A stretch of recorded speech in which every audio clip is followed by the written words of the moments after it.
We are Gold Ivy, a health company dedicated to simplifying health and wellness. Tune in as we search to find the deep, real, and raw truth. We're here to talk big, no room for small talk. It is our mission to inspire, seek growth, simplify the action steps, and build confidence. You decide what works for your daily life and how to transform our lessons into your gold. Are you ready to step into your power? Now is the time. Join us on the fearless pursuit of self-discovery and growth. This is Ivy Unleashed, a Gold Ivy production. We've said goodbye to Tums and upgraded our medicine cabinet to a product that's just as effective, but without the unnecessary inactive ingredients like talc, dyes, and genetically modified substances. As health coaches and my journey with my gut health, quality of products is extremely important to us. We want to know that what we're putting in our body is helping us, not harming us. We're so excited to introduce you to Wonderbelly, a digestive health company with a clean, better-for-you antacid with sustainable packaging. Just like us, they're on a mission to destigmatize issues around digestive health. They have 3 different flavors that literally taste like candy. They have watermelon mint, citrus mint, and strawberry milkshake, with my favorite being the strawberry milkshake. Anything carbonated used to really upset my stomach, and I'm so thrilled to say that Wonderbelly has become my new go-to for relief. Not only is Wonderbelly better for you, it's also better for the planet.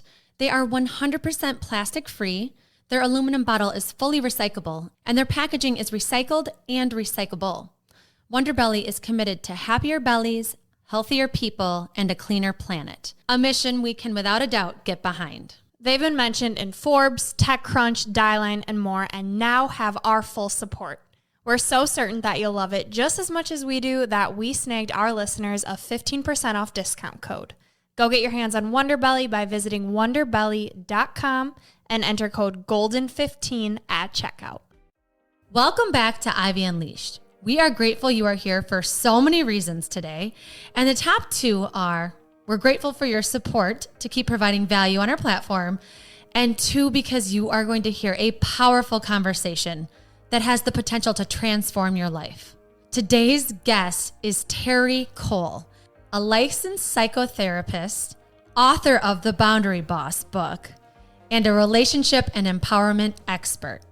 Terri has been featured as an expert therapist and master life coach on A&E's Monster-in-Laws, TEDx, The Lisa Oz Show, Real Housewives, and had a weekly radio show on Hay House Radio. Plus, a regular contributor to The Huffington Post, Positively Positive, The Daily Love, Well and Good, and has been featured in Italian Elle, Forbes, Origin, Vogue, Self, and was honored to grace the cover of Inspired Coach magazine.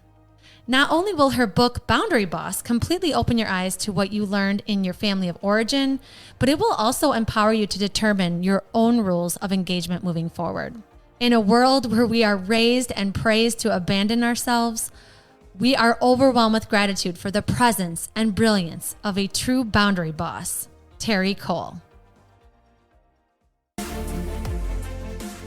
Welcome back to Ivy Unleashed. You are going to be so happy you are here today because we have a literal powerhouse of a woman, Terri Cole, here that has written this book, Boundary Boss, that has completely changed my life and Brooke's life in such a great way, and it's going to change yours too. And so we are going to talk everything boundaries today with the one and only Terri Cole. Thank you for being here. Well, thanks for having me, ladies. I'm so excited. Yeah, we were just talking about how we are seeing you everywhere. You're on Insight Timer, did a meditation with you this morning. Thank you for that. YouTube, you have a podcast, you have this book. And so, first of all, how is your life going right now with just kind of being all over and having this incredible resource for everybody? It's very satisfying. It's exciting, but it's deeply nourishing to know that this little book baby is doing what I hoped and prayed and waited 20 years to publish it, that it would do, which is create less suffering and more joy for people all over the world. And it's what's happening. So it feels it's very calm. I can't explain it. It's like, even though there's a lot going on, I feel incredibly grounded and centered in what's happening because it's what I envisioned happening, and of course worked my ass off to make happen. But I thought it would. I was like, it can't just be me. It can't just be my therapy clients having these experiences. And what you guys are saying, and zillions of people all over the world, is that, wow, I didn't have words for this. I didn't even know this was a boundary. So I'm so happy to shed light on this thing that was causing so much pain for all of us, Mm-hmm. Totally. And you are such a light, but also badass and a powerhouse, like Andrea said. Reading your book and hearing just your client stories throughout it too is, yes, like it made it relatable. And like you said, things that I didn't even know were boundaries, right? Andrea and I wanted to talk about boundaries since launching Ivy Unleashed last year and just couldn't really find the right person. And the universe was like, just wait. We got her for you. Things like self-sabotaging and codependency that we're going to get into with today's show. But it's just super timely for Andrea and I. So we just want to thank you for your time. We know it's valuable, and we are going to use this hour to get the most out of you. So let's jump right in. Let's start with just defining boundaries and maybe why you're doing this work. What about boundaries is important? Well, let's start with, I want you to think about boundaries as your own personal rules of engagement. It's basically a way that we let other people know what's okay with us and what is not okay with us. So your boundaries are comprised of your preferences, your limits, and your deal breakers, like the non-negotiables in your life. And it's not enough to just know those things, which many people don't even know, their preferences, their limits, and their deal breakers. But you must know them and have the ability to readily and clearly, transparently communicate them. So that's what they are, according to Terri Cole. Why they're important. Think about this, and you guys know because you've read the book. Your preferences, desires, limits, and deal breakers, they're not just that, they don't just make up your boundaries. Those qualities, they are who you are. So what happens is, if we are not asserting ourselves, telling the truth about how we feel or what we don't like or what really doesn't work for us, we are not letting the people in our lives know who we are actually, right? We're like playing a role because we want to keep the peace and we don't like conflict or we don't want to fight with someone. But this is like institutionalized. We are trained. Most of us are raised and praised for being self-abandoning codependents in life from childhood on. Was anyone not taught to be a good girl? Was anyone not taught to not be a troublemaker? Don't be a big mouth. Don't stir the pot. Be nice above all. I don't know, the way that I was raised, it was all about being nice was like this virtue above all others. And it really was about being perceived as nice. I don't want them to think I'm not nice. So I didn't say anything. So I said yes to do the thing, even though I don't want to do the thing. And when we really get down to it, and of course, I walk you guys through it in the book, saying yes when you want to say no. Like, is that legitimately being nice? Oh, it's not. It's just lying, right? It's not being nice. Because what happens is, if we continually do that, how do we end up feeling? Pissed, taken advantage of, like people are entitled. So instead of looking at our 50% of why we're doing all this crap we don't want to do and overfunctioning and overgiving and overdoing, we then suddenly start projecting it out and being like, oh, Betty is entitled. I can't believe the nerve she has asking me. And here's the thing. Real life checkup tells us that people can and will ask us to do the most ridiculous shit. Like, they will listen, giver's going to give, taker's going to take. So when you're like, when is it enough? You know when it's enough? When you say it's enough. Mm-hmm.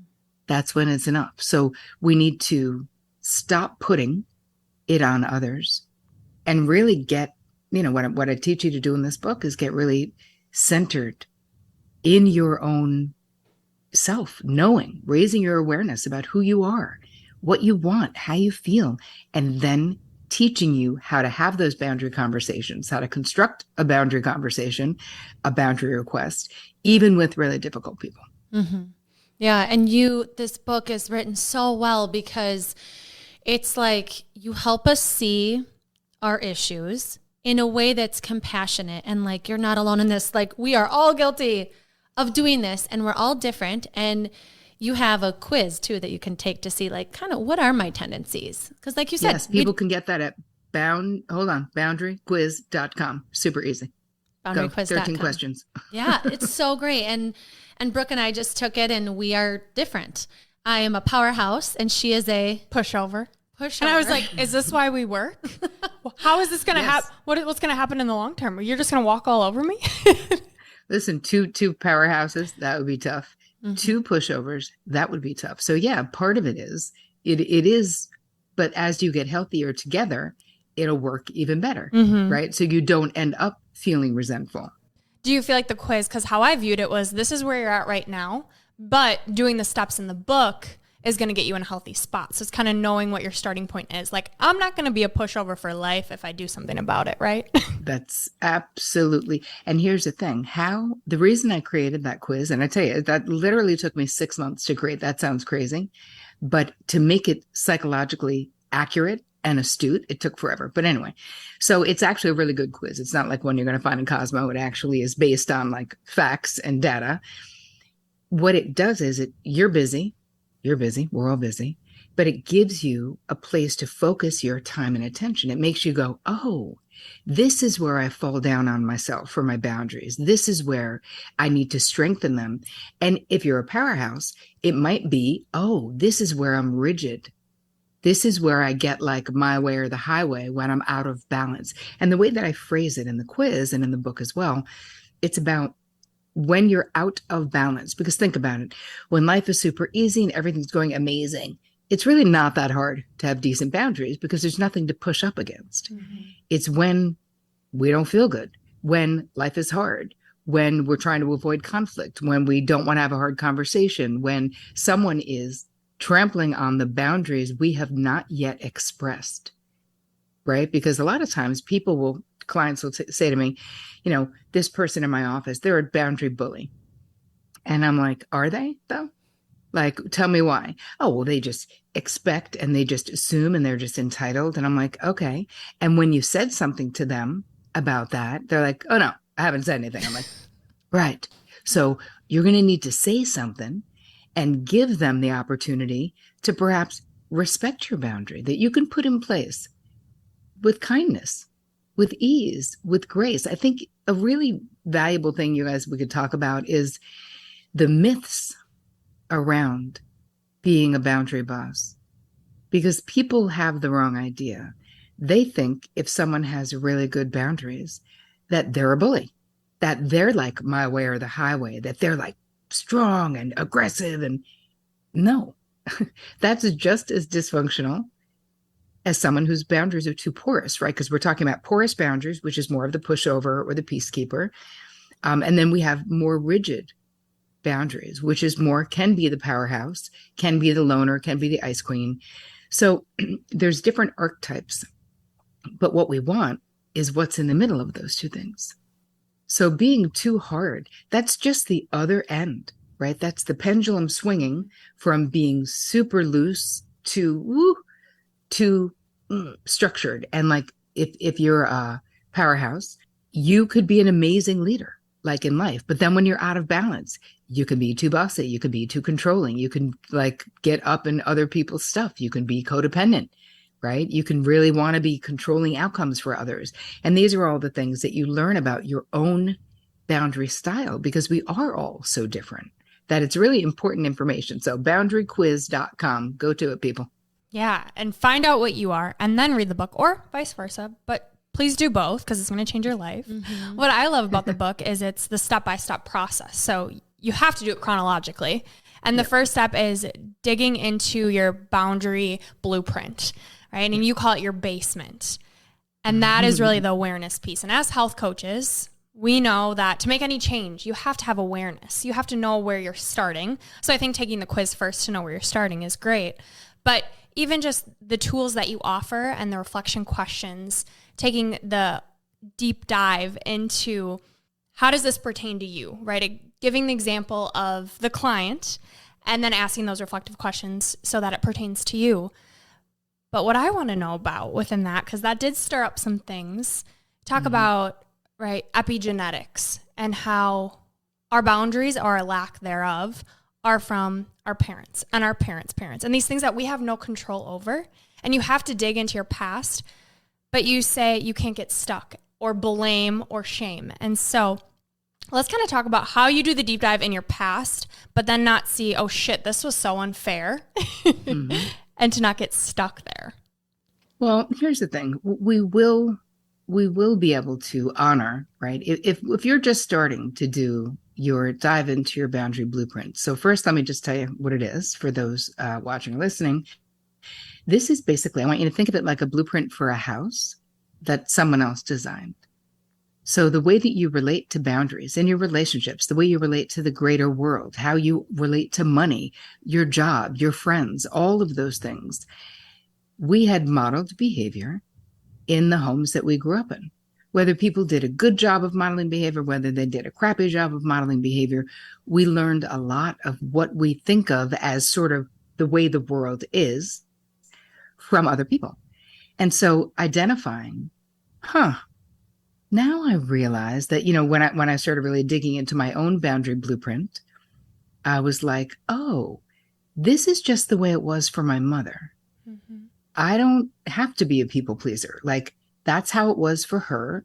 And so we internalize like, oh, this is what it means to be a woman or a wife or a mother or whatever, right? It's what we see. And it doesn't matter if you weren't raised by biological parents, whatever adults influenced you in your life, you have some kind of unconscious, right? So that's where the basement is, information about how you're supposed to be in the world and how you're supposed to be in your relationships. This makes up your downloaded boundary blueprint. It also has to do with the country you live in, the culture, how they regard whatever gender you're identified with, how open or closed your family system was. Like, think about it. Some family systems are very closed, meaning people don't come in and out, right? It's very just us, just this core group of people. Then you have open family systems, which was more mine, where people slept over. It was the house that everyone hung out at. My mother was very loving and welcoming to my friends, even if they had crappy parents. She was a good parent, so she had a lot of love to go around. Now, those things also influence, right? Because I have an open heart and an open house to a degree, right? I'll take in, one of my nephews lived with us for a period of time. If I hadn't come from that kind of a family system, I probably never would have done that. So in the book, I walk you through these questions that you answer, because my answers are not your answers, right? You guys have different answers. All of us, like, your boundary blueprint is as unique as your fingerprints. But it's important that we know what is in there, because once you realize, like, oh, I thought this was the way it was, as opposed to, oh, this is what I learned in my family of origin, but I can make a different choice. I can decide that it doesn't have to be that way for me. So it's not blaming necessarily, but here's the thing about not blaming. If you haven't done this work before, and if you had a chaotic family system, if there was abuse, if there was addiction, if there was, neglect, people falling asleep at the wheel, there is a part of you, the kid within you, has got to feel like they're being acknowledged, right? Of course, we don't want to get stuck there, but we can't bypass the reality of what we experienced as kids. Like, we have to integrate it. We have to acknowledge it. We have to go, wow, that was really terrible. I was kind of on my own. My mother sort of disappeared when I turned 13. My parents were getting divorced. Like, I fell into the hands of, like, hanging out with this much older woman, and, nothing too terrible happened, but there's still a reality. That was my experience. And I used to always, when I was younger, you always want to protect the adults in your life, right? As kids, we just want to be like, whatever, I know why. they had a hard childhood and they did better than their parents did. The little kid in you doesn't care at all. Like the little kid in you is like, I've been considering them above myself my entire effing life. Like, no, this process is about the truth. That was really hard to not have guidance at such an impressionable age. I'm grateful, right? What did it teach me? There are many good things. Our dysfunctional, right? Our dysfunctional childhoods, many times we get all of these adaptive skills that now, I knew how to make decisions and get stuff done and do all, because I had no choice but to do those things.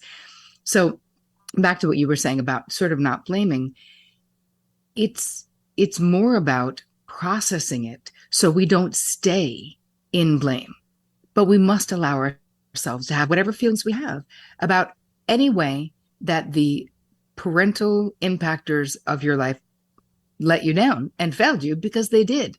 Because they all did. And if you're a parent, you're going to fail yours too in some way. I mean, this is just part of the human condition, Anyway, I feel like I got off track. But did I answer the question? You spoke to our souls, because so much of what you said. But I think something that's really important for, even people that had a really solid childhood is that it's okay to have both. It's okay to explore it and be grateful for it, but also realize that it's impacted you in a certain way and do something about it. Like, you don't have to feel like you're not grateful for your parents, and you can acknowledge they did better than theirs. But like you said, you still need to process that. You need to process who you are and your needs that weren't met, and then how they're affecting all your relationships now. Like, this book made me feel so seen with all the different examples of your story and your client stories. And I think sometimes you need to read what other people have been through and like, oh my gosh, that's me, and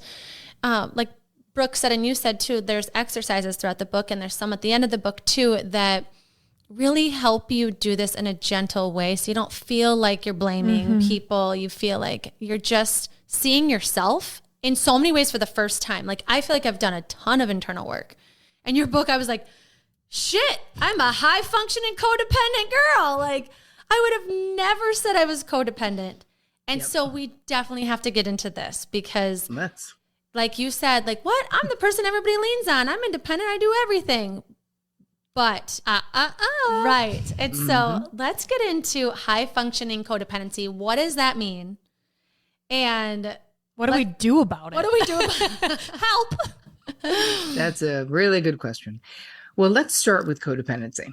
Right. So codependency, according to Terri Cole, is being overly invested in the feeling states, the outcomes, the circumstances, the decisions, the relationships of the people in our life, to the detriment of our own internal peace, maybe our financial, emotional, physical well-being. Make sense? We're overly invested. Now, I say it has to be to the detriment because here's the deal. We're all lovers. Of course we love our people. Of course, we want them to be happy. So that's not codependency. That's called having a relationship. It's codependency when your sister, your best friend, somebody gets in touch with you and says, oh my God, I have this crisis. And you literally, in 2.2 seconds, their crisis is now your crisis, according to you. That your need and desire to fix it is so compulsive that you are immediately Googling, underlining things, making phone calls, like fixing. And that's really an important aspect of codependency. Now, why did I add the high functioning piece? Because my style of codependency, and then all of my clients over the past 25 years, I like exactly what you just said. I wouldn't have identified as a codependent, because think about it. We have this idea, codependent no more. You have to be involved with an addict. It's all about enabling someone's bad behavior. Now that is codependency too, but that's not really what I'm talking about, because I'm talking about the women in particular who are so high functioning that we just make it look easy. We are the people that people come to. We are the ones who are like, she knows what to do. I'm going to her. She's the rock in the family. She's the hero child. She's the whatever. That does not mean. So when my clients, when I would say to them, hey, what I'm noticing is a codependent pattern here, they'd be like, no, lady, you got it wrong. I'm the one everybody comes to. I'm making all the money. Like I'm doing it all. So there's no way I'm codependent. And I was like, oh, my clients don't know what codependency is.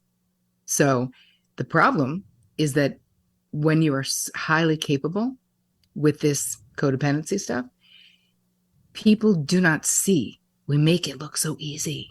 People do not see the toll that it takes. And because it's a compulsion, before I was aware of it, I couldn't have stopped. No way. There was no choice, right? It was immediate reaction. If there is a need, I'm going to fix it. You don't even have to be close in my life. You could be like my hairdresser. You could be like my mailman. I mean, there's a story in the book about my mailman, like literally, where I would do it for anybody because it made me so uncomfortable when someone else was in pain, when someone else had distress. I wanted to avert that feeling so much. And that's really what it is. So when I started my therapy practice, I was a talent agent for almost 10 years before I became a psychotherapist, where I was negotiating contracts for supermodels and celebrities for like endorsement type deals. And I was on my own psychological path by then. I had stopped drinking when I was, I don't know, I got into therapy at 19, stopped drinking at like 21. And so that really opened my eyes. And then I really got into self-help. And I just couldn't believe that I could change my life simply by learning more about myself, by changing my mind about things, that what I thought wasn't in stone. It like blew my mind, that it had nothing to do with the hand I was dealt, quote unquote. Mm-hmm. That like, I could be like, wow, these cards suck. I don't like this hand. Goodbye. I want new cards. I want a new deck. Oh, you know what? I don't even like this game. I'm making up a whole new game. And that's exactly what I did in my life, where I was like, it really doesn't matter what happened before. I have the power right now to create something that I want. But being highly codependent takes a lot of bandwidth. So even though I was doing all the things and I was climbing this Hollywood ladder and, you know, next job, running an agency, like I was just sprinting up the ladder because I was such a workaholic. Perfectionism, workaholism, all of these things can be twisted in with high functioning codependency as well. But then I got to a point where I was like, oh, still don't like this. Still do not feel the way that I want to feel. And what I really got amped about was how I was changing my own inner life and my own inner experience through the therapeutic process. And that's when I just decided, literally at the height of my career, where people were like, wait a minute, you're giving up this fat job with all these perks, flying private, all the things, to go to grad school to become a therapist. Are you nuts? And I was like, yeah, man, that's what I'm doing. I remember my father being like, why would you do that? And I was like, because I'm not satisfied or happy in this very unhealthy world. By then I was dealing with models. At the end of my career, I was like doing TV and film stuff for models. And it was like during the 90s where the supermodels were like they were like goddesses. You know what I mean? It was culturally so nobody got that I was leaving what they thought was this really shiny, glamorous job to basically become a clinical social worker. But when I said to my dad, I said, hey, I'm not happy. And he was like, sounds weird. That's literally what he said. I was like, okay, well, luckily I don't need any fucking money from you. So he ended up becoming supportive though after a while. I was like, Dad, my happiness matters. Like what I want to do matters. And that was how, anyway, long way around the barn to get back to when I opened my private practice, I started seeing this pattern of disordered boundaries and people having no idea that this was the source of their pain. Mm-hmm. They would be complaining about a symptom, but I could follow it back and be like, oh, they didn't establish the rules of engagement with this person. They didn't tell this person they didn't like that comment they made. They didn't tell them what their preferences are, what they like, what they don't like. And then they feel very alone in their inner relationship and feel like the person doesn't know them. And many other expressions of disordered boundaries, of course, came through my door, but it made me realize with the high functioning codependency that it was so much more than what was out there, and that it was so much more common, because you have lots of schools of thought about it. People think that one of my colleagues who I love very much, Ross Rosenberg, he's like, codependency is only between narcissists and people with self-love deficit disorder, which is what, he calls it. And that's one theory. And I believe there is codependency there, but I'm talking about codependency as a way of life, is what I saw and is what I lived. So it's a major part of having disordered boundaries. Because think about what codependency is: overgiving, overfunctioning, fixing, auto advice giving, auto accommodating. All of those things are boundary violations. So the basis of high functioning codependency, or any codependency, is disordered boundaries. And it's so important, and we so need to learn about it, that my next book is about high functioning codependency. So stay tuned. Yeah, I can't wait to read that. Yeah, and I like what you said. It shows up a lot of different ways. And a big problem is that we don't take time to sit and read a book like this to explore what your tendencies are. Or am I satisfied in my job? Am I satisfied with how much I give? Am I satisfied with the boundaries I have created? I think it's just, we're in this fast-paced cycle of life. I've got 3 kids and 2 jobs, and I'm constantly filling up my calendar with a million things when all I really want to do is sit down and read a damn book. I sat on my porch and read this, and I was like, this is what I want to be doing. This is the best day I've had in a very long time. Because I just sat down and slowed down to even explore, what am I doing? What boundaries have I created, and how is it serving me? How's it affecting my relationships, or what happened in my childhood? When you talk about the chaotic upbringing, and then how it can play into your life, I was like, holy shit, I need another therapy appointment right now. So thank you for just your insight, and then walking you through, the ways that it can look. It's so different for everybody. So for you, let me just ask you, because you guys are now sort of on this boundary boss path, are you being able to put down some of the compulsion or the desire to overgive and overfunction and control outcomes? Because let's really think about codependency. Any kind is a covert or overt desire to control outcomes for other people. We don't want our partner who's an alcoholic to get fired, so we lie when the person calls and says, are they really sick? And you say yes, but really they're just hungover, right?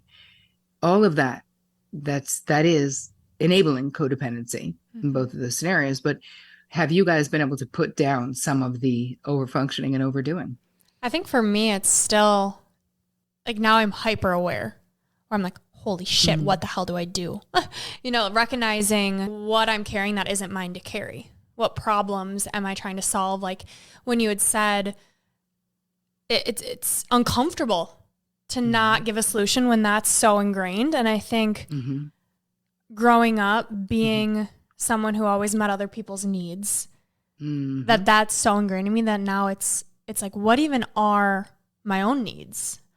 Gaining clarity. Right now I feel like I'm in a big clarity phase where what do I want? What are my deal breakers?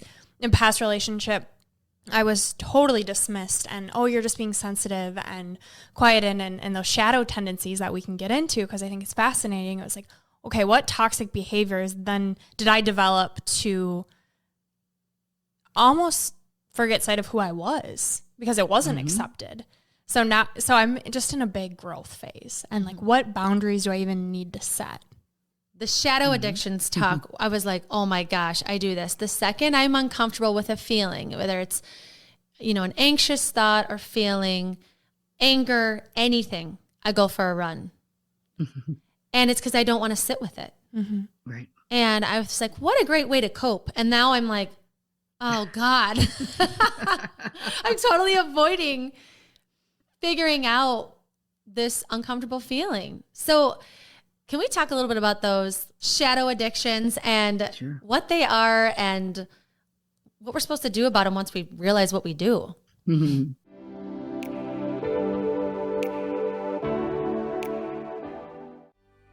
If you struggle with digestion, energy, bloat, acne, mood, fatigue. Listen up. I spent 4 years, 50 plus doctors, and tens of thousands of dollars to heal my gut so you don't have to. I've created the what to do guide I wish I had before spending years navigating the overwhelming amount of information and conflicting doctors' opinions out in the gut health world. My help, I can't figure out what's wrong with me, the How to Heal Your Gut Starter Kit is now available, and the response to it online has been incredible. On top of what I wish I would have known, I also wish this information would have been easily accessible for me. Because of that, it's available to you on the shop page of our website for only $9.99.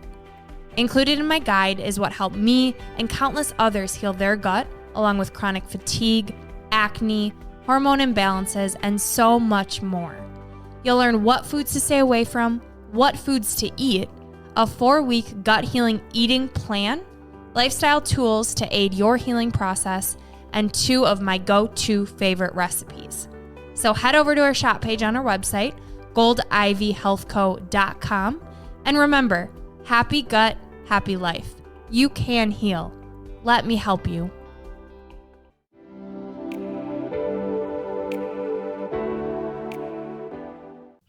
Well, shadow addictions, they are similar to hardcore addictions because they're mood-altering behaviors, but they're socially acceptable mood-altering behaviors. You gave the perfect example of, I have a feeling I don't like, I go for a run. No one is going to be like, oh my God, I'm worried about you, right? Like it's fine. They're like, this is amazing. It's so healthy.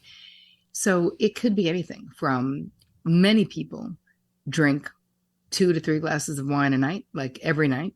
It could be smoking weed, gummies. It could be spending money, right? Could just be online shopping. Could even be just falling into a Netflix hole for like hours on end, which everyone does sometimes. But it's when you're doing it. What is the precipitating event? What is kicking off the behavior? And is it, as you just said, there's a desire to mood alter. I do not want to feel the way that I feel. When we start to identify shadow addictions, because the thing is, they're not free, right? Because if you never sit with the feeling, and now I know that you're aware of it, you're going to, but if you never allow yourself to feel that anxiety, make friends with it, go, okay, so what really happened? When did I start feeling this way? It was after that conversation I had with Betty, let's say, whoever. What in that conversation provoked me? I felt threatened by what she said about whatever. Like everything we need to more deeply understand ourselves is in that experience. And I think that people don't understand that these things can be self-sabotaging.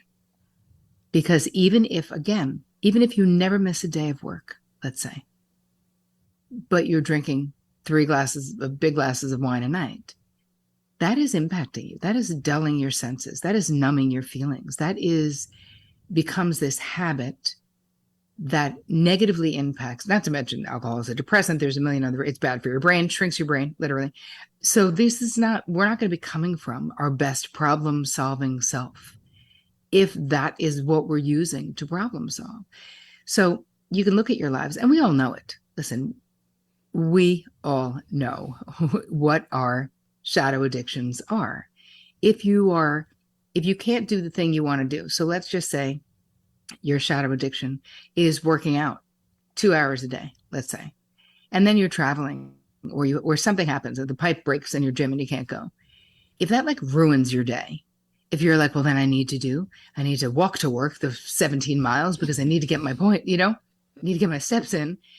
This tells you if you can't not do the thing, then it's some kind of a compulsion, which means that there's more of a dependency on that numbing than you want there to be. Another part of this process of like sort of revealing, I had this experience with one of my clients during the pandemic, and she was drinking. A lot of people were drinking more and smoking more weed. And there was a lot of an uptick in numbing behaviors, which a lot of that was very normal. We were in a freaking global pandemic. We were like, hi, are we going to live? Like we were scared, exhausted. Some people were now working from home who never get to work from home.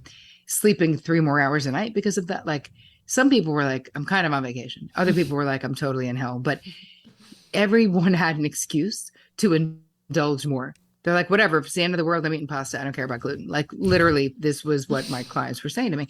So she was upset and saying, I really don't want to drink during the week anymore. I've been drinking 3 glasses of wine a night. It's too much. I feel hazy in the morning. Like I just need to stop. So for like 2 weeks in a row, she's like, I'm going to, hold me accountable. I'm going to, you hold me accountable in our sessions and whatever. And I'm like, okay.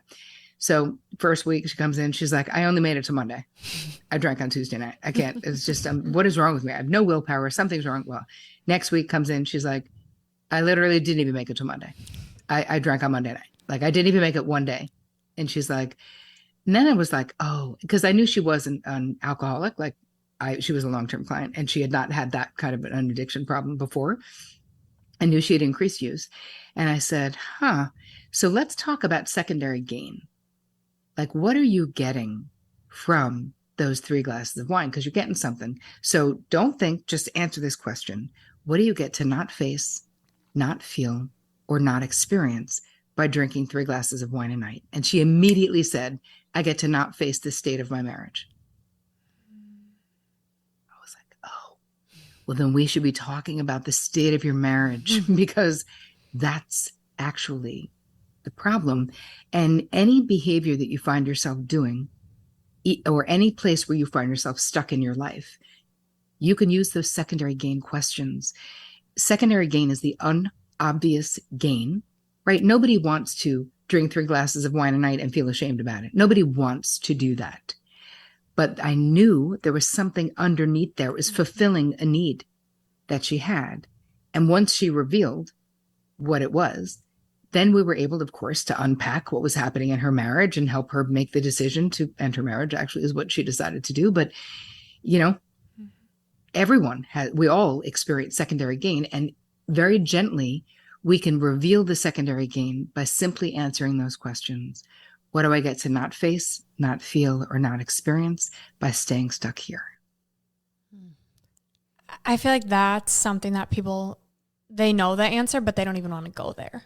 Like it's uncomfortable and painful to do this work, to think about setting boundaries and what are people going to say? I don't even know what boundaries to set. It's like you call the internal asshole committee. When you start to do this work, the thoughts that you have, it's like you want to numb because you don't want to hear the bitch in you keep talking. Like my internal asshole committee just screams at me.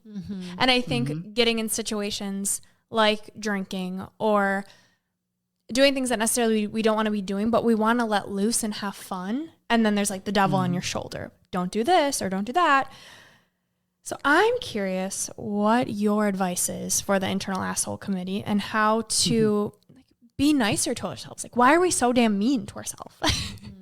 Oh, so many good questions in there. Well, let's start with someone who says, I don't even know what boundaries I should have. And I'm overwhelmed, right? I will just, for that person, I'm just suggesting that you do a resentment inventory because that will tell you immediately where a need is not being met, a boundary is being crossed. Maybe it's a boundary you haven't expressed, but if you're holding on to resentment, I'm going to say there's a really good possibility in that place where you're holding resentment for that person, a boundary is needed.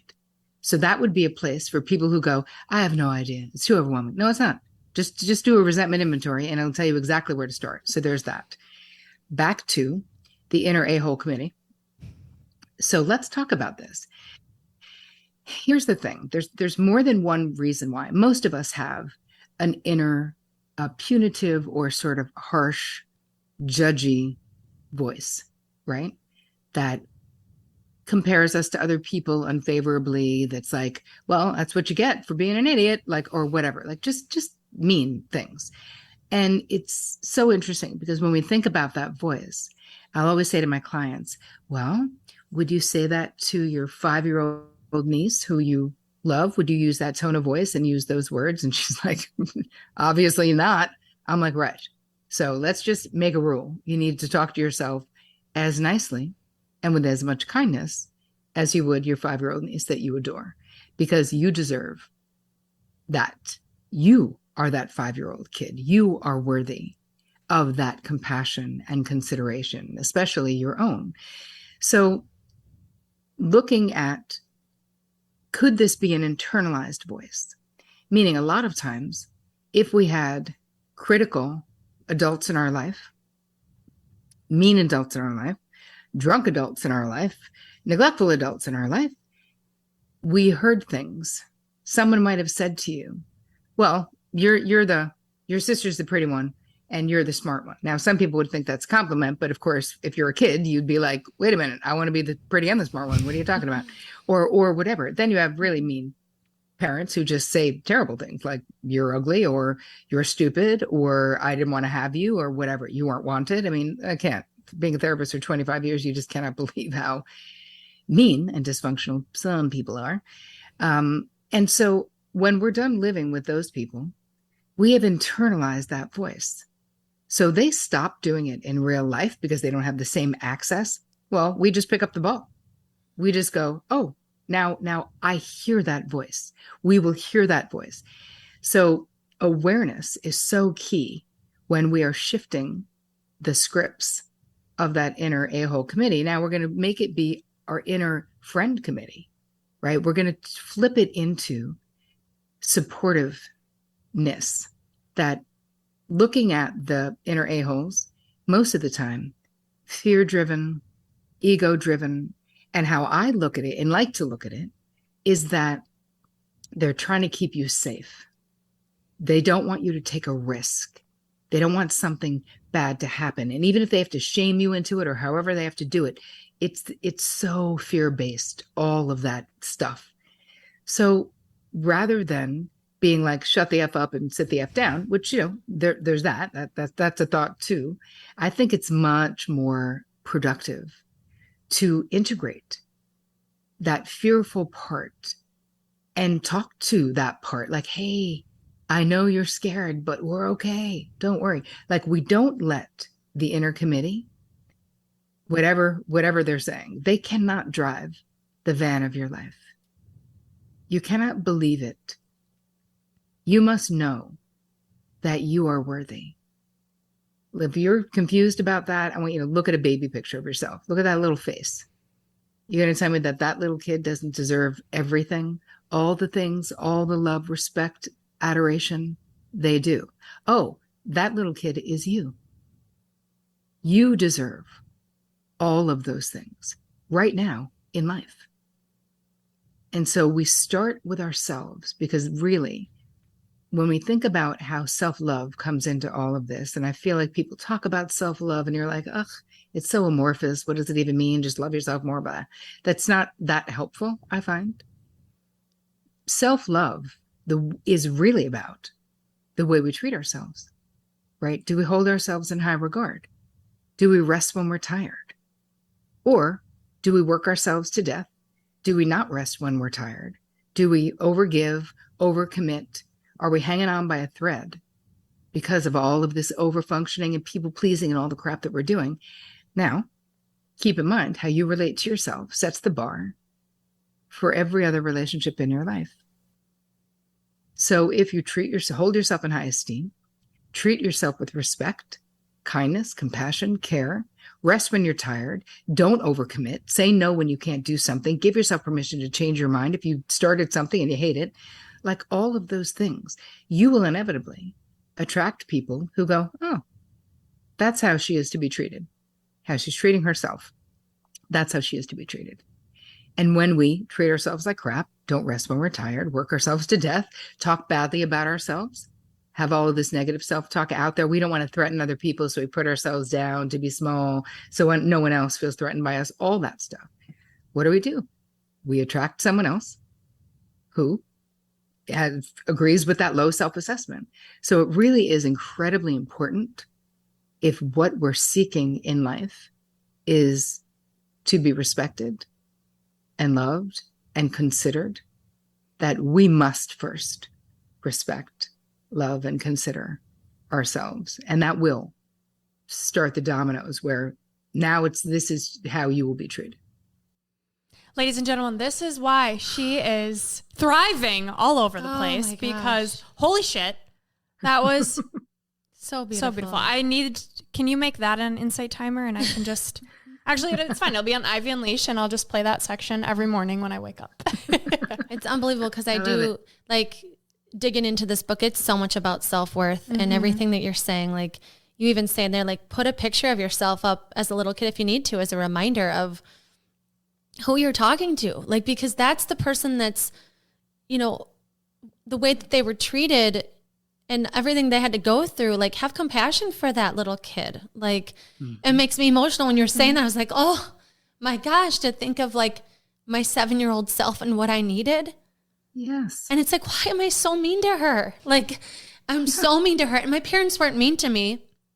They weren't around much though. So what I'm confused about is like, you know, I do have like perfectionist tendencies and the overcommitting and trying to do the best and achieve and all of this stuff. But I'm wondering why my inner critic is so mean when like my parents weren't mean to me.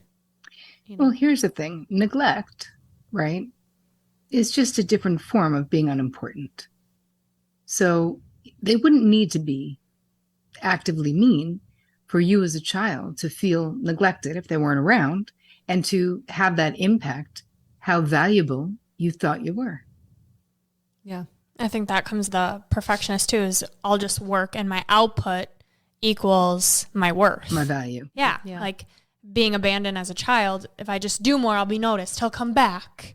And now it's like through the work we've done and the guests we've had on, and it's just repeating, like you being born is your key to having self-worth. Like it is your inherent value. Yeah, your inherent Like, value. you do not need to, like I would say, like, look at babies, right? They don't need to like cook us dinner or like throw us a parade or like light themselves on fire for us to love them. Just by the sheer nature that they were born, we're like, oh my God, you're amazing. So you don't need to earn your value. You are inherently valued simply by the virtue of being alive. And it's really getting that and treating yourself. And, I walk you through it in the book, sort of step by step, because the self-care aspect of this book is a really big part of this book. It's in every single chapter, ideas and thoughts and exercises and things that you can do, because it is so lacking in the lives of most women in particular, where we're constantly prioritizing the thoughts, desires, needs of others above our own. And in doing so, we are depleted and exhausted. And then eventually, this leads directly to becoming a martyr in life, where you really feel like people owe you. You're like, after everything I've done for Betty, like literally, where you think now, you guys are young, you're like, that'll never be me. No. If we don't shift, and if we don't fill up our own bucket, and if we don't think we're worthy of taking a break, taking a vacation, people paying us back, getting paid overtime, all of the ways that we avoid conflict by abandoning ourselves, it just kills self-esteem. It just racks your self-esteem, because you're saying it's more important to keep the peace than for me to get what is owed me, or for me to be recognized for my work. Like if we let someone sort of steal our idea or steal our work, and you feel embarrassed to say like, hey, that was my idea. No, it's learning that if you watch that happen and your best friend or your sister and someone was ripping off their idea right in front of your face, you'd be like, no way, Bob. No, that was Jane's idea. That wasn't you. Like you would never be like, I don't want to upset Bob from accounting. You wouldn't care. You would stick up for that person that you love. So I'm just teaching you how to do all of that for yourself. Yeah, and I love it's more self-love is what I got out of your book, right? You have the practice of creating a Zen den, which I love, and cozying up with a tea. These things that are actually nurturing us so that we can do this deep, vulnerable work, meeting that child, our child self, and coming with compassion, actually filling our cup up, not doing the manicure and the pedicure, but actually the stuff that matters. And so I love the way you outline it and you simplify it. That's what we're all about here, is how can we make this easier to feel better faster? Yes. And it's not a quick fix, right? It's a lifelong thing that you're right, we're not going to get to the certain point in our lives where then we're a martyr. We have this love for others because we loved ourselves first. And I think identifying that both Andrew and I are perfectionists and where that comes from. In the book, you talk about perfectionism versus striving for excellence. And so I'd love to get into that of, you know, we are in a hustle culture right now and we have big dreams and we want to make money so we can do the things that we want to do. But how do we do it in a way where we're taking care of ourselves and we're not perfectionists, we just want excellence? Well, part of it is perfectionism ruins everything. So perfectionism, you can never, there is no perfect, right? Let's get real about life. I hate when clients say, oh my God, it was perfect. I'm always like, how about it was wonderful? How about it was amazing? How about it was extraordinary? There is nothing that is perfect, because people who have a tendency to be like, it was perfect, it's usually either it was perfect or it was a fucking disaster. Like there's almost like nothing. If it didn't go perfectly, then it was a disaster, no matter how small the thing that went wrong. So again, it's like a prison of striving, perfectionism. Not to mention it's terrible for your relationships, because then we put all of these crazy expectations on other people. Now they got to be perfect. And if they're not, like, bye, you're out because you don't have this thing. Like, it's very rigid. These are very rigid boundaries that can come along at times with perfectionism, even if we're just being very rigid with ourselves. Like, I'm going to redo it one more time or rewrite it one more time, even though you've written it 5 times, right? Because I feel like it could be that much better. You might give a talk and it went perfectly, except you misspoke one thing and then you corrected it. And if you're a perfectionist, you can't stop. Someone's like, oh my God, that was amazing. And you're like, oh yeah, but besides that thing towards the end, you know, like you Totally. can't stop yourself from just pointing out the thing that wasn't perfect. And I think that striving for excellence is all about learning and evolving and accepting that everything that matters is messy. Life is messy. Love is messy. Relationships are messy. Raising kids is messy. Life itself is delicious, amazing, painful, awful, and messy. That's what it is. So this striving for perfection can take us out of life and wanting it to be like it's such a control thing. And it's painful. It's painful for the people. It's painful for you. Now, it happens a lot from chaotic upbringings, from any situation, almost in childhood. A very strict upbringing can create it. A very chaotic upbringing can create it, because what happens is it's something that we can control. So we start striving to get away from, it's kind of like Andrea's running, right? Like to get away from the way we don't want to feel. We're like, well, this will most likely not get me negative attention. Right? If I strive, maybe it'll get me my father's attention if I get straight A's. Maybe then I will be the head of the editor of the newspaper, and I'll be a cheerleader, and I'll be all of these things. And a lot of times for kids from sort of dysfunctional households, which is P.S. everybody, it's good to, in a way, to strive and do those things in school, because you're in a safe place and you're doing something that is productive. Again, very adaptive skills that we develop in dysfunctional upbringings. Like, that's just a fact, right? If I didn't grow up the way I did, I wouldn't be an empath. I wouldn't have become a therapist, like all of those things, right? So it's not about having regrets about them. It's about looking at, how do you want to live? How do you want to feel? And really reminding yourself that being a perfectionist is not a badge of honor. Being a workaholic, nobody should be throwing you a parade. This is just dysfunctional stuff. Think about it the same way. If you were like, I'm an alcoholic, you wouldn't say I'm an alcoholic with a smile on your face and be like, you know, man, I'm just a worker. You would know it's dysfunctional. So I want you to think the same way about perfectionism. Like, just put it down. Just strive for excellence, because that is really the only thing we can achieve. And it makes the rest of it, if there are mistakes, quote unquote, that's just called life. This is just life school. So it's learning. Instead of being like, oh, damn that mistake, it's like, okay, so let me see what gem of wisdom is in this experience for me. And if it's something you don't want to repeat, be like, okay, so how did it happen? Let me think about it. Not beating ourselves up, not feeling terrible. You know, Deepak would call it, you know, becoming the observer without judgment. Become radically curious about what happened. instead of letting like the shame envelop you and the regret and all of those just feelings that do nothing good for us. They just deplete our energy and we don't learn anything, you know? Anyway, wow, that was long. Oh, I love it. It's so true though. If you really switch, like it's just the shame. It's like turning off the shame. I like how you said, literally just set it down. Like being the perfectionist or the striver, like it served its purpose, right? Like it kept me out of my house. It kept me safe in a safe environment with guidance in church and leaders and coaches that really helped me during the time. But now it's like when my summer's chaotic and my house is kind of messy and I feel behind in work, it's like I am beating the crap out of myself in my head. And it's like you just saying what you said is setting me free, literally, to be like, life is supposed to be messy. I have 5 people that live here. We live here. It should be kind of messy. It's okay that I cannot keep up with my laundry. We keep leaving because I'm overbooking my shit. Like, well, I think it's identifying why you're getting upset when it is messy, because that's what your childhood was like, and you don't want to repeat that cycle. And thinking about it puts you back in that headspace of, oh shit, I do not want to be here. I cannot repeat this. Well, and my biggest fear, and Terri, oh my gosh, I'm so excited to talk to you about this, is like I'm a parent. And you can't do it perfectly, right? And you know, your kids are going to learn things and whatever, but like I am so scared of what my kids are going to need to talk to you about in your office from what I do.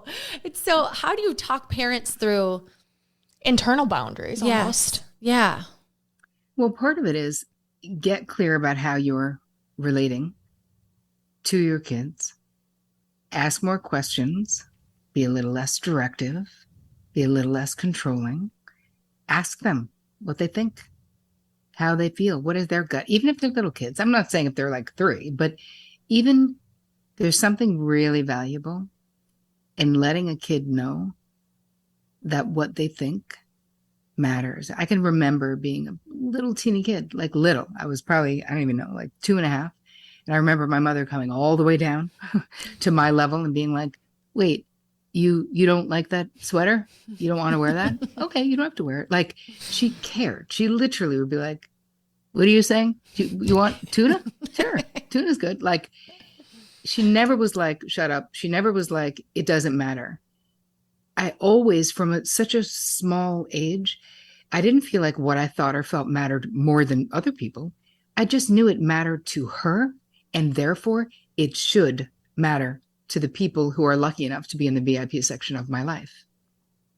And so with kids, talking, asking, talking about things you're not interested in. I remember when I inherited children, one of my sons was like, couldn't stop talking about cars. And he was like, wanted to talk about rims. And I remember saying to my therapist, like, oh God, who cares? Like, why? And she's like, Terri, he's trying to relate to you. Talk about rims. Find out about it. Go get a car magazine. What the hell's wrong? You know, I mean, she was totally like, duh. He doesn't really want to talk about rims. He's trying to connect with you.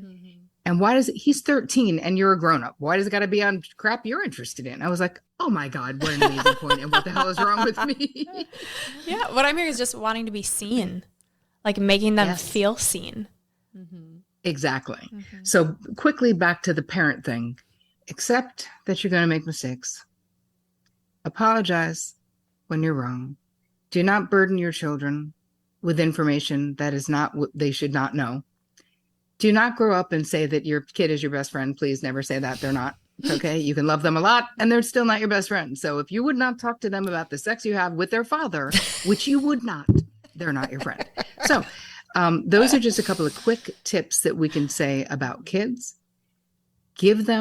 Teach them consequences for their actions. Do not infantilize them. Do not overfunction for them, right? Teach them to be responsible because we need responsible human beings in this world. I love that. Thank you for that. Do you feel better now? I do feel better.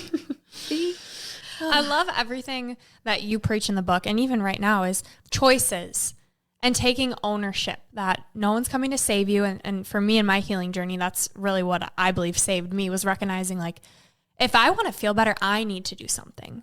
And so with the boundaries, with the self-sabotaging behaviors, the codependency, it's recognizing, all right, shit, if I don't like the way I feel, I got to do something. And in this book, there are a million things that you can do. The most important thing is starting, right? Step 1, listen to this podcast. Step 2, take the quiz. And when you're reading the book, one thing Terri has you do is create your proactive boundary plan, which is where we're at right now. Right.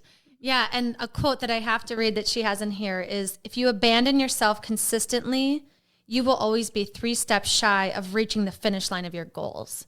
And so it's like, if you have goals to feel a certain way, like, well, you need this book to walk you through it to get to this point where you're going to have a successful plan. Right. And so definitely get the book and get into it. And in the book, like, you will learn how to have a proactive boundary plan. But Terri, can you just kind of talk us through what that is and what that could look like? Sure. I mean, we start with knowing when a boundary has been crossed, what boundary is needed, right? So I talked earlier about doing a resentment inventory. That will give you a place like, oh, this is a boundary is needed here because I'm feeling resentful. Let me really look at it. So we want to get really clear about, let's just say you're in a relationship with someone who's always late. So maybe that's the boundary, that you're like really pissed that they're always 20 minutes late to everything that you do. So you're clear about what it is. Now you want to make sure that you're figuring out the best time to talk to the person. So we don't just like, ambush them like at work right before they're about to give a talk, or we plan strategically. If you know that your person is not a morning person, you're not going to jump out of bed and be like, let's talk about boundaries. Like, that's not happening. So we're smart about when we're going to talk to them. We also know the players in our lives. So we know how best to approach them, basically. And then we move into coming up with a script. So in the book, there's a whole entire chapter that's just scripts, and there's scripts throughout the entire thing. But in this chapter where you're learning about proactive boundary success plans, there's all of these choices of like sentence starters. Like, I really appreciate that you think of me, and I'd like to make a simple request that you don't get tickets until you see if I'm cleared on the date. Let's just say, right? That could be a boundary request. If someone is like, oh, I got us tickets for like next Wednesday, you're like, hi, you didn't even ask me if I was free on next Wednesday. So that could be, I'd like to bring to your attention. I wanted you to know, I'd like to make a simple request. I wanted you to know how I felt about what happened last week. All of these are sort of sentence starters that we try not to go in with guns blazing, because it just doesn't. People get defensive and afraid and scared, and they want to fight, right? That's what ends up happening. So you've got to get pretty regulated before you go in. So you will establish your boundary script, like basically what you're going to say, and then you're going to practice it before you actually have the conversation, because a lot of times this is new language for you, and it might surprise you. Like you might just like cry or want to, or suddenly your face gets beet red or whatever. You will have a physical sometimes reaction because it's new behavior for you. So I'd love it if you would practice it in the mirror, talk to a friend. You guys could be like sort of role play partners with each other, just so you could get it out. And then I want you to take the time to visualize it going well. Feel the feelings. Now, when I say going well, I'm not really talking about what the other person is doing, right? Because we have what their reaction, their response, that's not what this is about.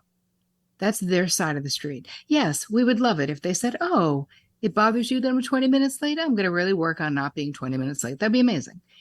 And they may say, oh, you're one to talk. You were late last Tuesday. Like they may just be a one-upper. We don't know how they're going to respond. But your healing and your growth comes from having the courage to have the boundary conversation. Sometimes they go amazing. Sometimes it's a disaster. It's okay, because you still get what you need, which is that you have your own back. You were brave enough to have the conversation. The more you do it, the easier it gets. It doesn't have to be a big confrontation. It really doesn't. And you're not going to set it up that way. When you learn how to do a proactive boundary success plan, you don't set it up to be like, we have to talk. Because like nobody wants to talk to you ever when you say that. You know what I mean? Like instead of setting it up so that it's explosive and a problem and I'm mad, we're neutral, pleasant phase. We're just saying it. We're just starting to say what is true. Make a simple request. Let people know what our preferences are. It will become so natural, so quickly to you as you're doing it. And yes, it is a process. So that's walking you through the proactive boundary success plan. That's so good. And the fact that you have scripts and situations that people can go to. So you want to buy this book so that you can come back to it, because you're going to need to set boundaries the rest of your life. Yeah, exactly. It's literally not like a one and done thing. People can get the book at boundarybossbook.com, and all of the bonuses are still there, just because I want you to have everything. You have access forever. And they can follow you on social media and get even more of you, which you are such a joy to follow. Your video yesterday of jumping on the trampoline and go move your ass. I was like, yes, I love this woman. So where can people follow you? I'm just at Terri Cole on Insta. That's where I hang out the most. I have actually a great group on Facebook, which is just for women, and it's called Real Love Revolution with Terri Cole. It's free. Lots of conversations and good stuff happening in there. I have a podcast called The Terri Cole Show. I have a YouTube channel with like 450 free videos for people. So if anyone really wants to do this work, I put out so much free, high quality stuff. And if you can't afford this book, you can probably get it in your library, because I had a whole campaign to get it into libraries, because I wanted everyone to be able to read this book. Like, mental wellness is for everyone, no matter how much money you do or don't have, you know? Oh, so important to make it accessible. It's very affordable too. And I just sent a copy to Japan to my friend. She needs the book too. Yeah, everybody needs this book. Well, before we get even more gold from you and jump into our 3 gold stars, we just want to thank you so much for your valuable time, your knowledge, your wisdom. You have changed our lives for the better, and thousands and thousands and thousands of millions. We're so grateful for you. So thank you. Yes, thank you You're so welcome. Thank you for, it's something we didn't even say is you were this person that needed this book. You were on the path of needing all of the words that are in here yourself. So you've walked the walk. Like, you're not just this expert, like, I know how to do it, listen to me. You're like, no, I needed to do this from the ground up too. And so it's so nice to feel like you're like holding your hand. Like, if someone doing this with you, it doesn't feel so like overwhelming the way that you wrote it. So thank you. Oh, you're welcome. I'm so glad you guys love it. Yes. All right. And next up, we have our 3 gold stars for our listeners. So your 3 takeaways that you think everybody needs to hear. Learn how to say no. That's the first one, is that it's okay. Stop the auto yes. That would be number 1, where buy time, right? You don't have to immediately start saying no, but how about just buy time? If we could just eliminate the insta yes, that would be really helpful. I think it's really important that we have self-reflection time in life. I meditate every morning. I exercise every day. I do not go on social media or anything, no working until 11 a.m. in the morning. Now, that's a luxury, but I work till late. I mean, I make my own hours because I own my company. I think it's very important, though, that you're filling up your own bucket every single day of your life. And the last thing I want to say as a takeaway is that it doesn't matter where you are right now. You could be like, I am a boundary disaster. Well, so was I, sister. You can do this. You want to do this. You need to do this in your life, but it doesn't matter how little you know. I promise you, whatever you know right now is enough for you to start this journey, and you will be successful, because I am holding your hand the entire way through this process. Oh, so beautiful. So good. All right, even more. And more. All right, so we have 3 questions for you, Unleashing Ivy. So these are questions that Terri has no idea what we're about to ask her, and I'm so excited. Are you ready? Yep. Okay, I'm going to go first. So you mentioned you're an empath. You are a psychotherapist. So I'm curious what boundaries you have with your clients to not take on their pain, what those practices look like for you. Well, part of it is being really clear that to help my clients, I need rock solid boundaries. And when I really got that as a young therapist, it changed my ability to have it. So it's not talking in between sessions unless it's emergency. It's not being too readily available. It's making sure that people pay on time so that they're valuing the work that we're doing. There's a whole bunch of boundary stuff, but it took years, people. It took years. Do you, I'm sure at some point the tough things that people are going through, like how you let that go, like your energy shield. I know for me with my clients, it's having to put up my energy shield and like visually seeing that. So I'm curious if you have any practices like that. I do a lot of energy work. I do a lot of clearing of energy. I use a lot of water with clearing. I take, this witch's brew kind of bath, which has a lot of just stuff in it that clears energy.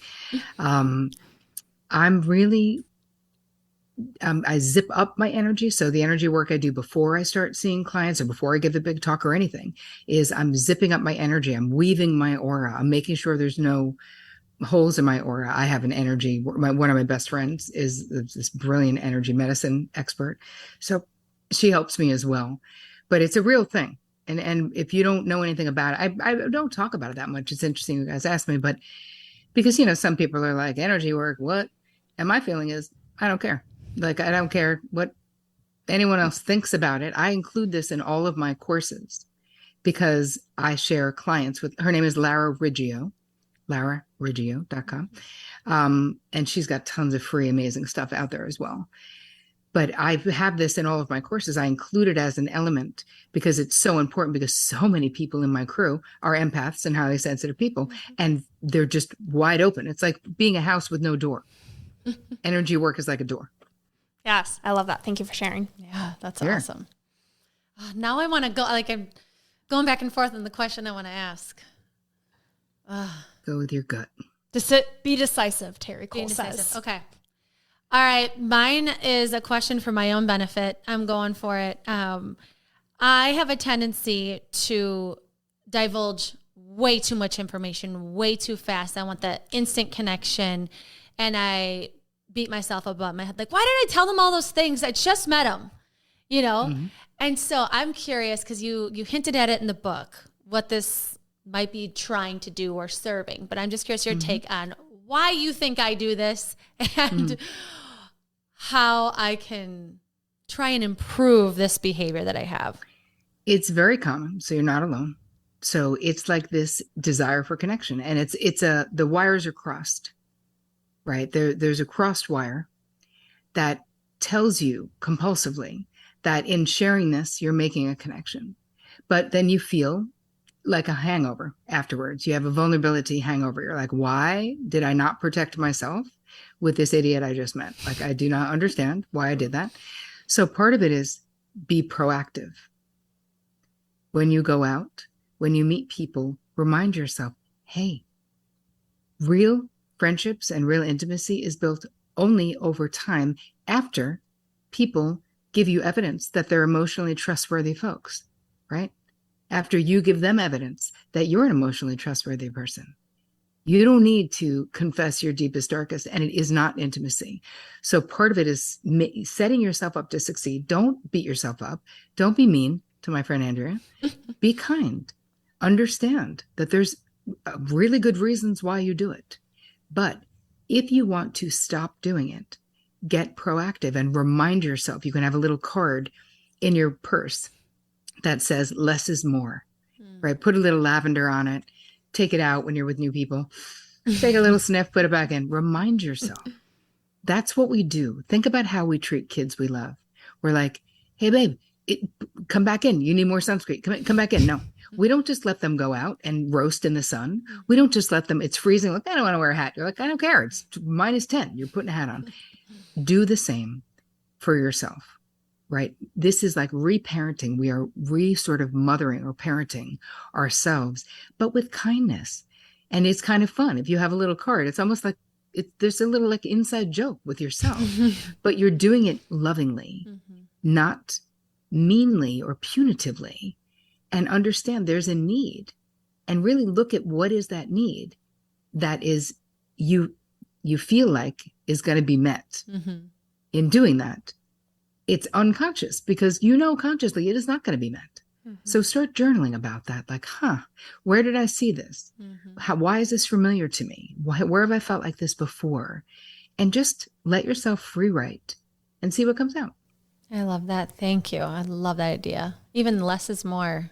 Saying that in my head too. And having those reminders when you are in those situations. Like, I'm even thinking about being in a social situation where I don't want to drink, but then I get there and then it's habitual. And so to stop yourself, to have that reminder, we talk about that with clients with forming new habits all the time. Yep. Same idea. But for you, then your go-to drink is going to be Cranberry and Club. So you have to say, when I'm going there, before you go, say what I'm drinking tonight is, I mean, maybe you don't like that. Pick something else that's not alcoholic, but just say, but have it in your mind. Cranberry Club. It kind of looks like a drink. People don't even know, so you don't have to feel weird if that's part of the thing. And just get there and order your first Cranberry Club and see how you feel. It's always the first thing, you know? And it's like, what is the secondary gain, of course, of slipping into getting a real drink?